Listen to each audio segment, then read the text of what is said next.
ছাত্র শিবির বা জামাত যেটাই আপনি বলেন না কেন, তারা অনেক বেশি সুসংগঠিত এবং ক্যাডার ভিত্তিক একটি সংগঠন।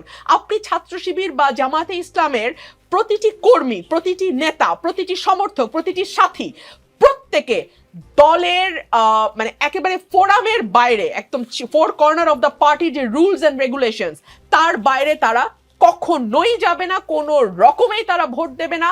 তাদেরকে আপনি কোনো কিছু দিয়েই আপনি তাদের ভোটকে কেটে অন্যদিকে নিতে পারবেন না। 3 হচ্ছে এই যে ওয়েলফেয়ার পলিটিক্সের কথা আমি বলছিলাম, আমি গণমাধ্যমে দেখলাম, এটা তার আমার জানার কথা না, আমি তো জামায়াত বা শিবিরের সঙ্গে যুক্ত নই। তারা বিভিন্ন জায়গায় স্টুডেন্টদেরকে নানানভাবে সহযোগিতা করেছে। ফর এক্সাম্পল ওয়াটার পিউরিফায়ার, প্রতিটি হলে হলে তারা ওয়াটার পিউরিফায়ার দিয়েছে।